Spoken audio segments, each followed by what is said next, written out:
የዘወትር አክብሮታዊ ሰላምታችን በያላችሁበት ይድረስ። ወደ ሸገር ታይምስ ቤተሰቦች እንደምናላችሁ የሰዓቱ ዜናችን ነው ተጀመረ። አበይት ነጥቦችን አስቀድመን እናስታውቃችሁ። ኢትዮጵያ ከ10 ዓመት በፊት ለሸጠችው የ1 ቢሊዮን ዶላር ቦንድ ከዓለም አቀፍ የቦንድ ገዢዎች ጋር የዕዳ ሽግሽግ ድርድር ማድረግ ጀምራለች። ድርድሩን አዲሱ የኢትዮጵያ ብሔራዊ ባንክ ገዢ ኢዮብ ተካልኝ እየመሩት ነው ተብሏል። ዝርዝሩን እንመለስበታለን። የጠቅላይ ሚኒስትር አብይ አማካሪ የሆኑት ጌታቸው ረዳ የኤርትራ ጦር አቅም የለውም ብለዋል። የኤርትራ ጦር በኢትዮጵያ ላይ ጦርነት ከከፈተ እነማን ሊጠቀም ይችላል? ጌታቸው የሰጡትን ትንታኔ በወፍ በረር የምናስደምጣችሁ ይሆናል። የታላቁ ኢትዮጵያ ህዳሴ ግድብ ሱዳንን ከጉድ እያዳናት ስለመሆኑ ተሰምቷል። ከሰሞኑ በሱዳን ምን ተከሰተ የሚለውን ጉዳይ እንመለስበታለን። በሰሜን ሸዋ ዞን ምንጃር ሸንኮራ ወረዳ አራርሲ ከተማ የተከሰተውን አስደንጋጭ አደጋ ተከትሎ የሃይማኖት አባቶች እንደዚሁም መንግስት ያስተላለፈውን መግለጫ የምናስደምጣችሁ ይሆናል። ሌሎችም የሀገር ውስጥና የባህር ማዶ ቁልፍ ጉዳዮች በዜናችን ይደመጣሉ። እንደተለመደው እየሰማችሁን አብራችሁን ቆዩ።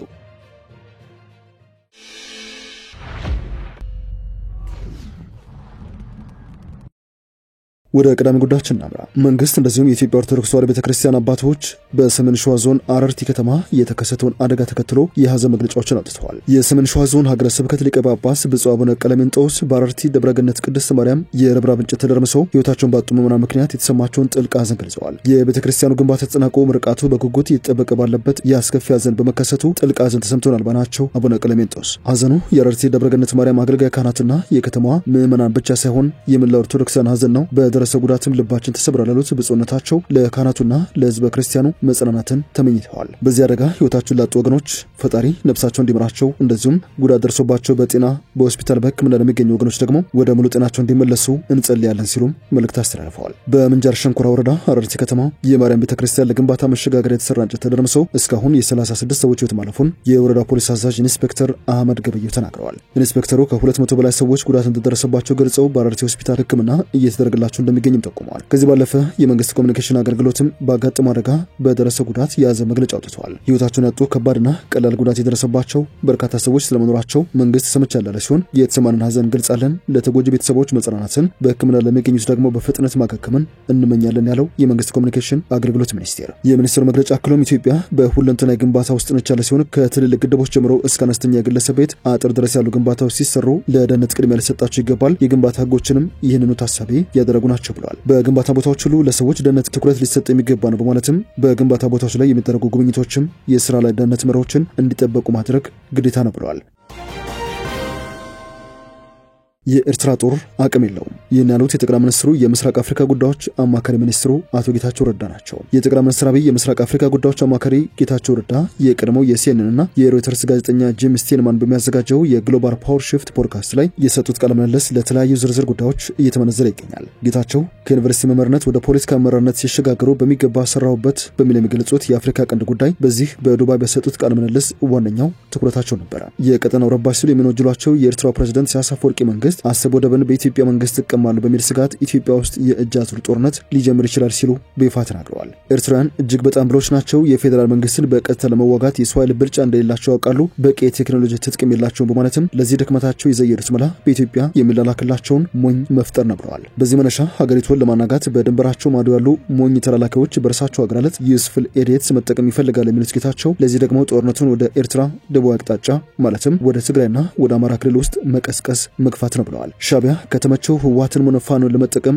ያለውን ሁሉ አቅም አሟጦ ይጠቀማል ሲሉ ገምግመዋል። አቶ ጌታቸው ረዳ ጌታቸው የሻቢያ ተላላኪ ሲል የጠሩት አሁን ያለው የህዋት አመራር ለማድረግ እየሞከረ ያለው ከፌዴራል መንግስት ይከፈታል ብለው ከሚያስቡት እውነተኛ ወይንም በምናብ የተሳለ ስጋት ራሳቸውን ለማዳን ከኤርትራውያን ጋር ህብረት መፍጠር ይቻል እንደሆነ ማየት መሞከር ነው ብለዋል። በደቡብ አፍሪካ ፕሪቶሪያ የተፈረመው የሰላም ስምምነት የፖለቲካ አመራሩ እኔንም ጨምሮ ትልቅ ስህተት ውስጥ ስለገባና ነገሮች ከቁጥጥር ውጭ ስለሆኑ ነው ያሉት ጌታቸው ረዳ ስለ ጦርነቱ አካሄድ ብዙ የተሳሳቱ ስሌቶችን ሰርተናል ሲሉ አምነዋል። በዚህ ሰዓት እየተደረገ ያለው ሌላ የተሳሳተ ስሌት ውስጥ መግባት ነው በማለትም ለዚህ ደግሞ ትግራይ ውስጥ ዳግም ጦርነት ለመቀስቀስ እየሞከሩ ነው ሲሉም ከሰዋል። ይህንን ካደረጉት ከቀድሞ አጋሮች ጋር በጥፍሬም ቢሆን ቆሜ እዋጋቸዋለሁ፣ በህይወት እስካለው ድረስም ይህንን ከማድረግ አልመለስም ሲሉ በይፋ ተናግረዋል አቶ ጌታቸው ረዳ።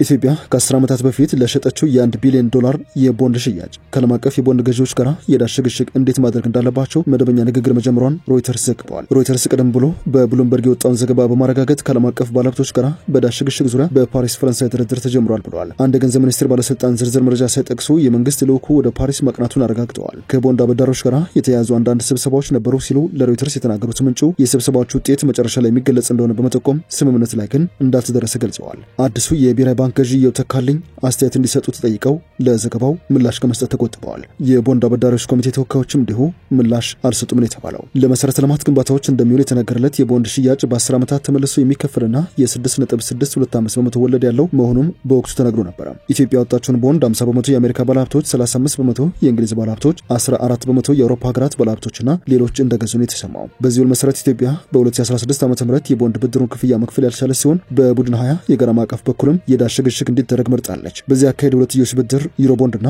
ሌሎች የንግድ ብድሮች አንድ አይነት አመላለስ እንዳላቸው ነው ባለሙያዎች የሚጠቁሙት። የኢትዮጵያ መንግስት ከቦንድ ገዢዎች ጋር የዕዳ ሽግሽግ ማድረጊያ መንገዶችን ለመለየት ለወራት ንግግር ሲያደርግ ቆይተዋል። በቦንድ ገዢዎችና በተበዳሪ መንግስታት መካከል አሳሪ ያልሆነ ጊዜያዊ ስምምነት መፈረም መደበኛ ድርድር ለማድረግ እንደሚያስችል የጠቀሰው የሮይተርስ ዘገባ በዚህም ሁለቱ ተደራዳሪዎች ተጨባጭ የስምምነት ውል በማሰርና ድርድሩን ለሶስተኛ ወገን ከማውጣት ይገደባሉ ነው የተባለው። ባለፈው ዓመት ሐምሌ ወር ላይ መንግስት የዕዳ ሽግግር ስምምነቱን መደበኛ ማድረጉን ያሳወቀ ሲሆን ገንዘብ ሚኒስቴር $3.5 ቢሊዮን ገንዘብ እንደሚከፍል ማስታወቁ ነበር። ከዚህ ቀደም ከቦንድ ገዢዎች ጋር የተደረጉ ድርድሮች በተለይም በመንግስት የመክፈል አቅም ዙሪያ አለመግባባቶች የነበሩ ሲሆን የኢትዮጵያ መንግስት አበዳሪዎች ማስተካከያ እንዲያደርጉ ሲወተውቱ ቆይተዋል። መንግስት ከዚህ ቀደም የዓለም ገንዘብ ድርጅት IMF የብድር ትንተናን በመጥቀስ አበዳሪዎቹ 20 በመቶ ወለድ እንዲቀንሱለት ምክር ሀሳብ አቅርበዋል። ይሁን እንጂ አበዳሪ ቡድን ወኪሎች የሀገሪቱን የውጭ ንግድ መረጃ በመጥቀስ ሀሳቡን ውድቅ ያደረጉ ሲሆን የአከፋፈል ጊዜውን ማስተካከልና ሌሎች እርምጃዎችን መውሰድ ይቻላል ባይ ናቸው። በቅርብ ወራት በመንግስት ይፋ የሆኑ ጠንካራ ውጭ ንግድ አሃዞች የቦንድ ገዢዎችን ሀሳብ የሚደግፍ ቢሆንም IMF አነስተኛ ድጋፍና የውጭ ቀጥተኛ መዋለ ንዋይ ፍሰት የክፍያ ትንበያውን ስጋት የሚደቅን ማስጠንቀቂያ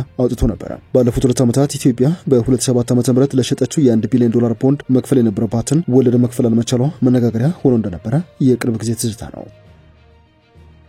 ሶማሊያና ግብጽ ወታደራዊ ትብብራቸውን ለማጠናከር ያለመ ውይይት አከናውነዋል። የግብጽ መከላከያ ሚኒስትር አብዱል መጂድ ስቅርና የሶማሊያ አቻቸው አህመድ ሞአሊም ፌቅ የሁለቱን ሀገራት ወታደራዊ ትብብር ለማጠናከር እንደዚሁም በአፍሪካ ሰላምና መረጋጋትን ለማምጣት ያለመ ውይይት ሰኞ መስከረም 19 በካይሮ አድርገዋል። ሚኒስትሮቹ በሁለቱ ሀገራት የጦር ኃይሎች መካከል ያለውን ወታደራዊ ትብብር በሚያሳድጉባቸው መንገዶችና በአፍሪካ አህጉር ሰላምና መረጋጋትን ለማስፈን የሚደረጉ ጥረቶችን በመደገፍ ላይ መምከራቸውን ነው የግብጽ ጦር ባወጣው መግለጫ አስታወቀው። የሶማሊያ መከላከያ ሚኒስቴር በበኩሉ ግብጽ ለአፍሪካ ሀገራት ሰላምና ጸጥታ ለማስፈን የምታደርገው ጥረት በማመስገን ሁለቱ ሀገራት ቁልፍ በሆኑ ቀጠናዊ ጉዳዮች ላይ የጋራ መልካከቶችን እንደሚጋሩ ጠቁመዋል። ሚኒስትሮቹ በሁለቱ ሀገራት መካከል ያለውን ወታደራዊ ትብብር በማጠናከርና በቀጠናዊ ሰላም ጥረቶችን ለመደገፍ ውይይት ማካሄዳቸውን የሶማሊያ የብሔራዊ ዜና አገልግሎት ሶና በዘገባው አመላክተዋል።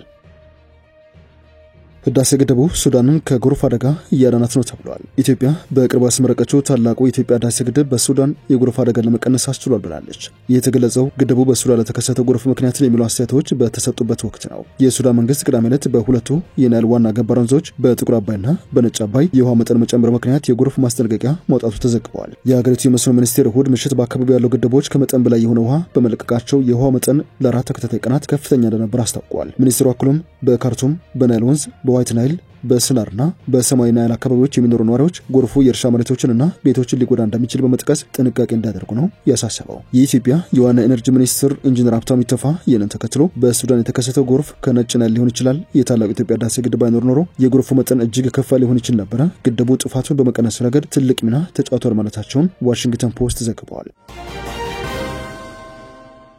ወደ መጨረሻ ጉዳያችን እናምራ። የአሜሪካ መከላከያ ወይንም የጦር ሚኒስቴር ዋሽንግተን ለጦርነት መዘጋጀት እንዳለበት አሳስበዋል። የአሜሪካ መከላከያ ሚኒስትር ፔት ሄግሴት ለከፍተኛ የጦር መሪዎችና አዛዦች መልእክት አስተላልፈው ነበር። ሚኒስትሩ በመላው ዓለም የሚገኙ እንደውም በአፍላ ጦርነት ቀጠና ውስጥ የሚገኙ የጦር ጀነራሎችን ጭምር ወደ አሜሪካ በመጥራት ከእርሳቸውና ከፕሬዚዳንት ትራምፕ ጋር ጥልቅ ውይይት መደረጉ ይፋ ሆኖ ነበር። ዋሽንግተን በአስቸኳይ በጦርነት መንፈስ ውስጥ መግባት እንዳለባት ያስገነዘቡት ሚኒስትሩ ሄግሴት ሀገራቸው ምን ስጋት እንዳለባት ግን በይፋ ከመግለጽ ተቆጥበዋል። ፔንታገን በቅርቡ ሁለት ወሳኝ ፖሊሲ ማሻሻያ ማድረጉንም ዓለም አቀፍ ሚዲያዎች እየዘገቡ ይገኛሉ። የብሔራዊ መከላከያ ስልቱን ከቻይና ወደ ውስጥ ደህንነትና ምዕራቡን ንፍቀ ክበብ ማዞር አንደኛው ውጥን ሆኗል። የአሜሪካ ጦር ሰላም ለማረጋገጥ ለጦርነት መዘጋጀት ይጠበቅብናል ብለዋል የመከላከያ ሚኒስትሩ ፔት ሄግሴት። በመቶዎች ለሚቆጠሩ የጦር አዛዦች በተሰበሰቡበት ቨርጂኒያ ሲናገሩ የተደመጡት የመከላከያ ሚኒስትሩ አሜሪካ ውጥረት አለባት ሲሉ ማስጠንቅቀዋል። ፕሬዚዳንቱ ትራምፕ የአሜሪካን መከላከያ ሚኒስትር ወደ ጦር ሚኒስትርነት መለወጣቸው የዚህ አይነቱ ዝግጅት እንዳለ አመላካች ርዕሰ ነጥብ ነው ተብሏል። የነጩ ቤተ መንግስት ለ2026 የመከላከያ በጀት $1.01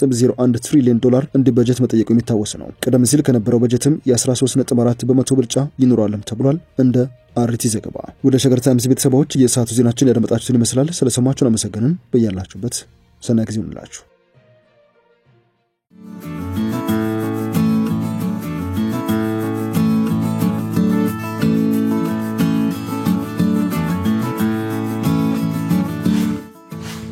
ሸገር ታይምስ ሚዲያን ሰብስክራይብ በማድረግና ደወሉን በመጫን ይከተሉን።